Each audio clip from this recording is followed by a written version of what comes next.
insane, okay? I am not laughing at President Biden, and I just want him to know that, even though he was in office all those times, since Bush, I guess, was in office when all this gang stalking was taking place. But, you know, he comes across as someone who's had years of professional weapon training and CIA intelligence. And it seems like the same thing is happening to him. It's the same thing is happening to the rest of the world. And if people cannot see that when a leader acts this way, and other people self-destructing in politics, and everybody is pushing it under the rug, there's something very dark in the background happening, and these puppet people out on the front line are just being made fun of and played to death to make society think the whole world has gone nuts. I remember when they deliberately started doing bogus news stories, insane news stories, and the bath salt stuff, having people eat people, and they were getting as grim and evil as they could. And then people unfortunately started arching their eyebrows like devil horns and wearing red for their blood feast banquets. And Johnny Depp went with the British invasion, and as the Mad Hatter, and Tim Burton. And when people lose their minds like that, anything can happen. And I remember when I got an invite to watch Sean Saw on Politically Incorrect. So I watched it because at that time I'd been going to his conferences and I admired his writing and not knowing him. And he comes out and he sounds like he's drunk. And I thought, well, what's wrong with John? Why is he talking like he's completely drunk in this? Is he nervous? Well, while he's talking to people, he's having an argument with some more people, and they're trying to convince the world that most everyone in Hollywood is gay. And so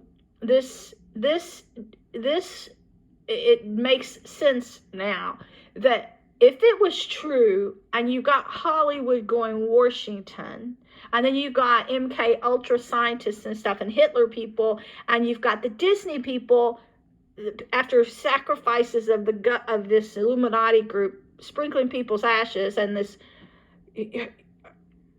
that Herbert or whatever, I'm not with it, my brain was burned, Hubert, you know, the guy that invented the Scientology. There were stories about his son told of him, into cannibalism, into Satanism, into all this stuff. When you got those people running things for so long, then you can see what happens to people who are with the dark side. Now they tell me join Darth Vader or die. Now they got something so high up in space you can't get it down. You have no self-defense. So when I see this video, I'm not making fun of him. I see it happening to everyone, not just Biden. Everybody. And it's sad that the public looks at him and they make fun of him like other presidents. They were making fun of them too.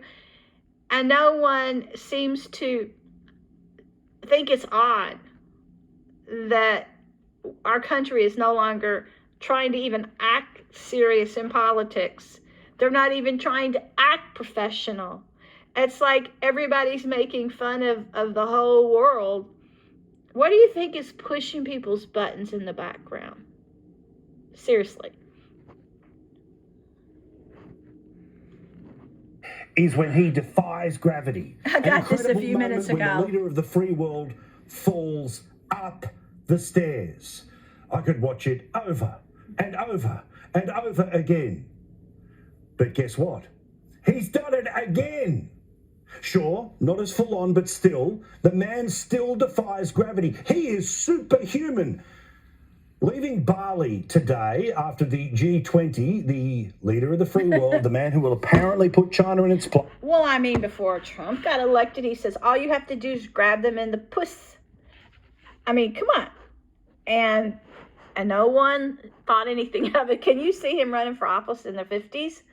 But I guess if he's claiming if somebody's telling me he's supposed to be the exterminator, terminator, antichrist, which doesn't seem realistic. I guess if he's still in people's souls, that's worse than grabbing them in the puss.